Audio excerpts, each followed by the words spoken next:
As primeiras luzes do amanhecer mal tocavam as serras do Cariri, quando Joaquim Feitosa, 23 anos, foi encontrado à beira da estrada que ligava o Crato a Juazeiro. Seu corpo apresentava 3 perfurações de bala nas costas e uma na nuca. O cavalo Tordilho ainda pastava tranquilamente a poucos metros, como se esperasse que seu dono se levantasse.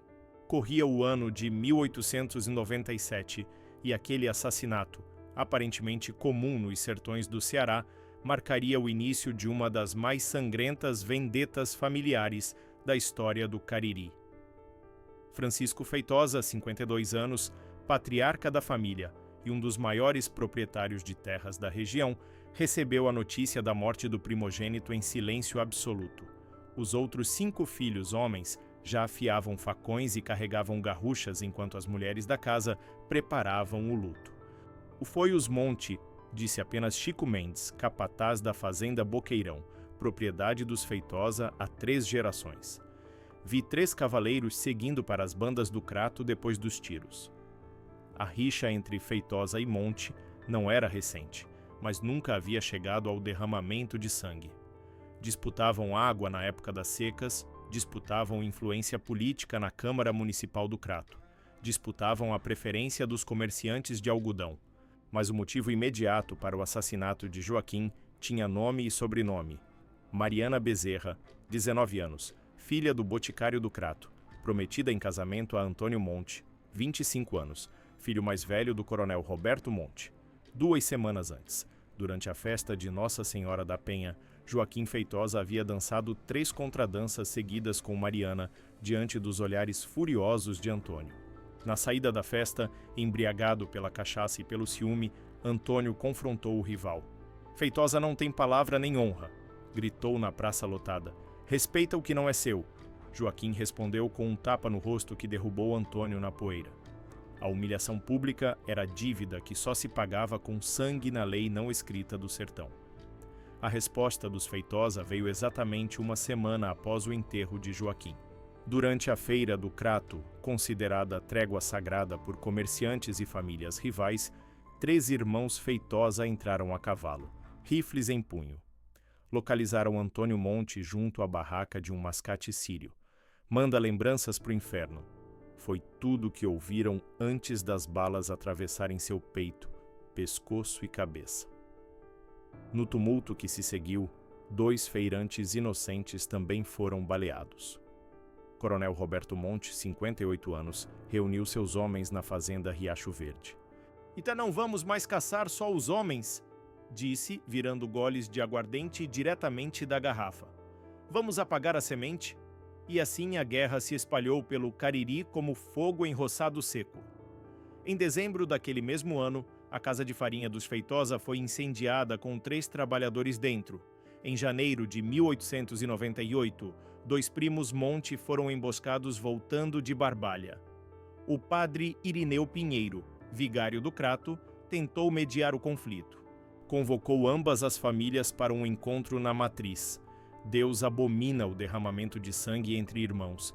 Pregou diante dos patriarcas que se encaravam de lados opostos da igreja, cada um cercado por capangas armados até os dentes. A trégua durou exatos 12 dias, até que Manuel Feitosa, irmão caçula de Joaquim, foi encontrado degolado em uma cacimba seca. O governo da província enviou um destacamento de 40 praças comandados pelo tenente Firmino Araripe. Chegaram montados em cavalos cansados pela longa viagem desde Fortaleza, uniformes empoeirados, carabinas novas e ilusões de pacificação. Aqui é território da República, não terra sem lei, declarou o oficial ao estabelecer quartel no centro do Crato. Mas o sertão tinha suas próprias leis, muito mais antigas que a jovem República. O próprio tenente descobriria isso menos de um mês depois, quando seu corpo foi encontrado com 17 facadas nas margens do Rio Grangeiro. Nunca se soube qual família ordenou sua morte, possivelmente ambas. A guerra transformou o cotidiano do Crato. Feiras esvaziaram, missas passaram a ser celebradas separadamente para cada família, comércios fecharam. Pessoas inocentes morriam regularmente, apanhadas no fogo cruzado ou simplesmente por terem negócios com o lado errado. Maria das Dores Feitosa, esposa de Francisco, morreu em 1899 não por bala, mas de desgosto ao enterrar o terceiro filho em menos de 2 anos. A virada do século trouxe consigo a segunda geração da guerra. Pedro Feitosa, 26 anos, filho de um primo de Francisco, assumiu a liderança da família após o patriarca sofrer um derrame que o deixou paralisado. Do outro lado, após a morte de Roberto Monte em circunstâncias suspeitas, diziam que veneno fora misturado ao seu café, seu genro Juvencio Monte, 32 anos, homem particularmente cruel e calculista, tomou as rédeas da vingança. Em 1903, uma seca devastadora castigou o Cariri. As cisternas secaram, o gado morria nos pastos ressequidos, a fome batia em cada porta. A natureza nos manda parar, disse Pedro Feitosa a seus homens. Mataremos Monte quando a chuva voltar. Juvencio Monte fez cálculo semelhante. Sobreviver era a prioridade. A trégua forçada pela seca durou quase 1 ano, até as primeiras chuvas de 1904. O retorno das hostilidades foi marcado pelo episódio conhecido como Domingo Sangrento. Durante a missa na Capela de São José, nos arredores do Crato, 12 homens dos montes cercaram o pequeno templo onde 5 membros da família Feitosa oravam. O massacre deixou 7 mortos, incluindo o padre Anselmo Tavares, 61 anos, atingido quando tentava proteger uma criança com seu próprio corpo. A morte do sacerdote chocou até os mais calejados. Matar um padre, mesmo que acidentalmente, era pecado que nem as águas do São Francisco lavariam. O bispo de Fortaleza enviou carta excomungando os responsáveis. Mas Juvencio Monte apenas riu ao receber a notícia. Se o céu está cheio de Feitosa, prefiro mesmo o inferno. Os anos se passaram e a violência criou raízes profundas no Cariri. Crianças nasciam já herdeiras do ódio. Meninos de 10 anos sabiam manejar facas peixeiras. Aos 12, já atiravam com espingardas. As mulheres de ambas as famílias vestiam luto permanente, sabendo que cada festa poderia transformar-se em velório. Casamentos se tornaram alianças estratégicas com famílias menores que escolhiam lados na disputa. Em 1915, a chegada da estrada de ferro ao Crato trouxe novos tempos. Com ela vieram forasteiros, comércio mais intenso, ideias novas. Alguns jovens de ambas as famílias foram estudar em Fortaleza ou Recife, voltavam com noções diferentes sobre honra e progresso. Luciano Feitosa, 22 anos, neto de Francisco, retornou da capital pernambucana formado em direito e com ideias consideradas revolucionárias pela família. Precisamos acabar com esta guerra. Ela nos consome enquanto o mundo avança, disse em reunião familiar, para escândalo dos tios mais velhos. Mas sua voz encontrou eco em alguns primos da mesma geração. Do lado dos Monte, processo semelhante ocorria com Sebastião Monte, 24 anos, que voltara do Rio de Janeiro com um diploma de engenheiro e horror às histórias que ouvia sobre sua própria família. O ponto de virada ocorreu em 1917, quando o padre Cícero Romão Batista, já figura venerada em todo o Nordeste, intercedeu pessoalmente. De Juazeiro do Norte, a apenas 10 quilômetros do Crato, o religioso convocou representantes das duas famílias. Esta guerra já dura 20 anos. Não há mais ninguém vivo que se lembre como começou, mas todos sofrem suas consequências. Sob a mediação do Padim Cisso, como era carinhosamente chamado pelos sertanejos, Luciano Feitosa e Sebastião Monte assinaram um acordo de paz. Estabeleceram limites territoriais claros, comprometeram-se a não portar armas nas áreas comuns do Crato e Juazeiro e a entregar à justiça qualquer membro das famílias que violasse a trégua. Por 3 anos, a paz se manteve frágil, mas real. Até que em 1920, durante as comemorações do centenário da cidade do Crato, ocorreu o impensável. Helena Feitosa, 19 anos, sobrinha neta do velho Francisco, e Miguel Monte, 23 anos, primo de Sebastião, apaixonaram-se durante um baile no clube recreativo. O romance, mantido em segredo por meses, foi descoberto quando Helena foi vista entrando em uma pensão na companhia de Miguel. Antônio Feitosa, 42 anos, tio da moça e um dos mais ferozes combatentes da velha guarda, considerou a situação uma desonra imperdoável. Na calada da noite, invadiu a casa onde Miguel se hospedava e o assassinou com 5 facadas enquanto dormia. O corpo foi arrastado até a praça central e deixado exposto como aviso. No bolso da vítima, um bilhete escrito com sangue: Feitosa não se mistura com Monte. O assassinato de Miguel reacendeu o conflito com força total. Sebastião Monte, que tanto lutara pela paz, viu-se obrigado pelas circunstâncias a liderar a retaliação.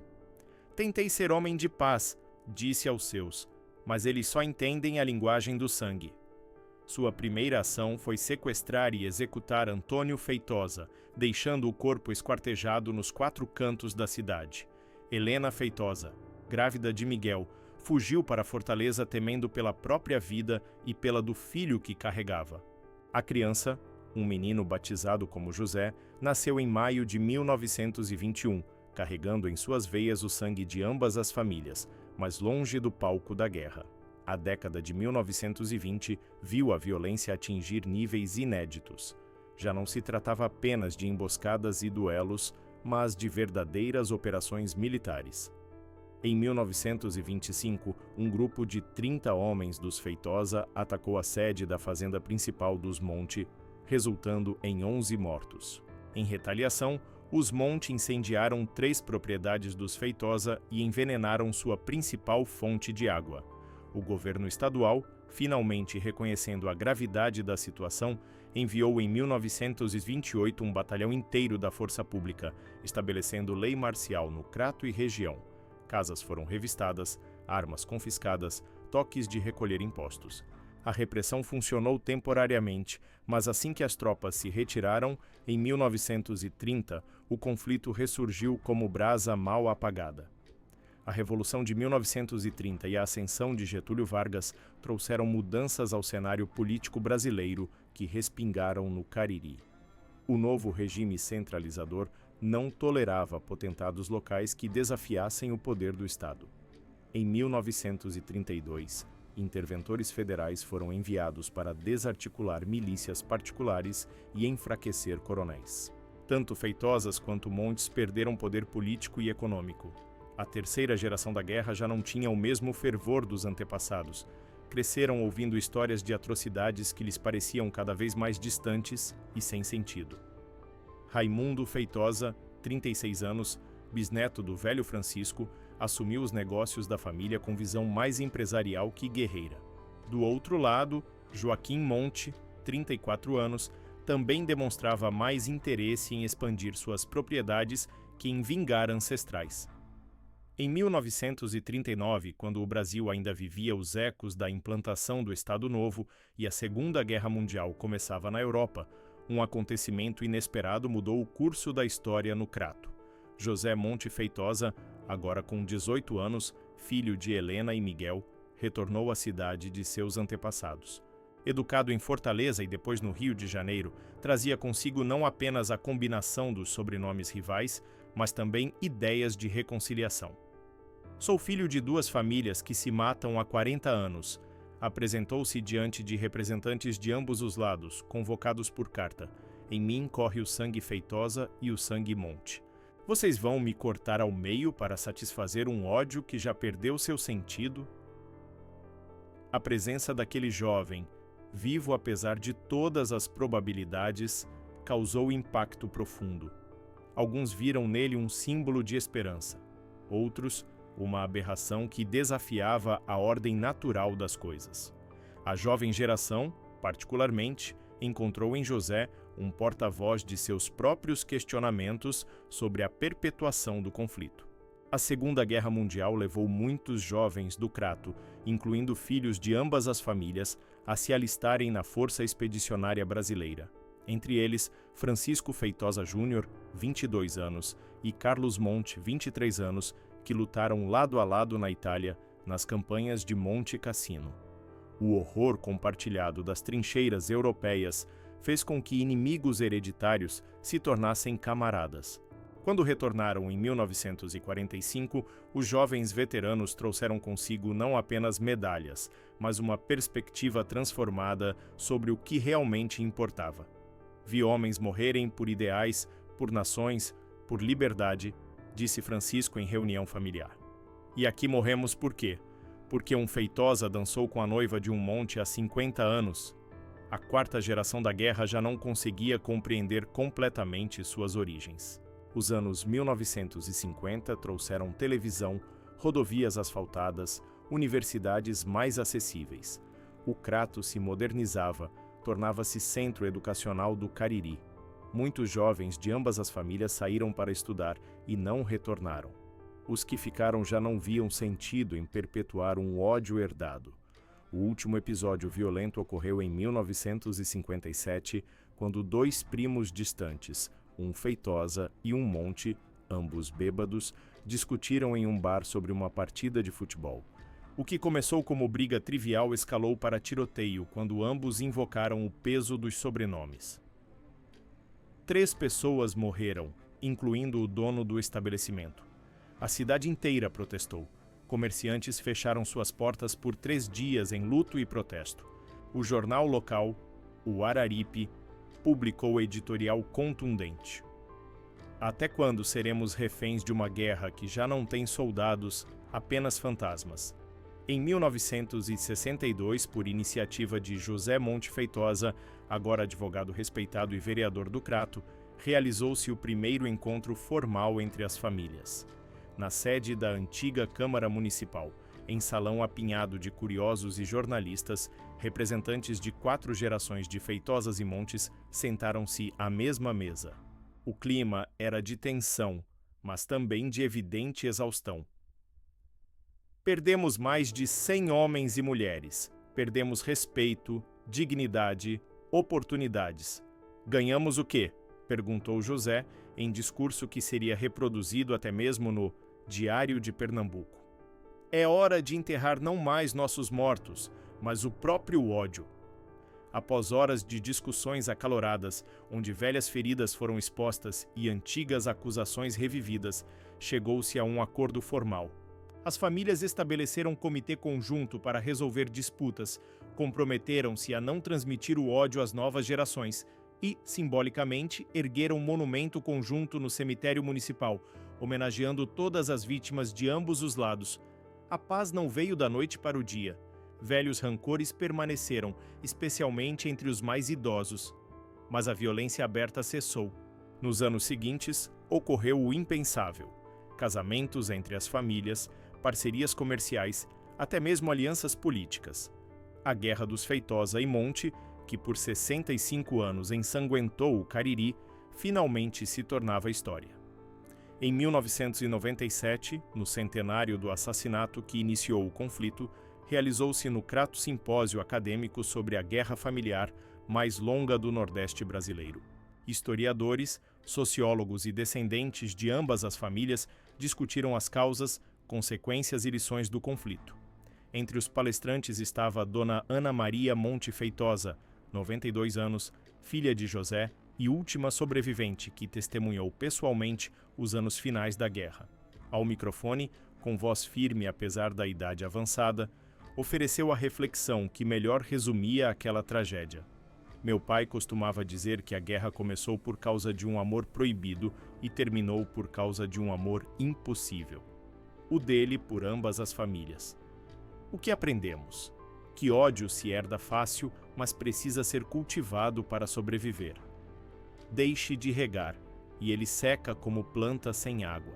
O amor é o contrário, brota nas rachaduras do ódio, teimoso como mandacaru em pedra. Hoje e no Crato, os sobrenomes Feitosa e Monte ainda são comuns. Aparecem em placas de lojas, em consultórios médicos, em campanhas políticas. Mas são apenas nomes, não mais declarações de guerra. A rivalidade transformou-se em capítulo da história local, tema de cordel, caso estudado em universidades. As novas gerações ouvem a história com espanto, incapazes de compreender como seus antepassados mataram e morreram por uma questão de honra que o tempo tornou incompreensível. No cemitério municipal, Entre jazigos antigos, o monumento às vítimas da guerra recebe ocasionalmente flores deixadas por descendentes de ambas as famílias. Ao pé da estátua, que representa duas mãos se encontrando, uma placa de bronze traz inscrição simples: para que nunca nos esqueçamos de que somos todos filhos do mesmo Cariri.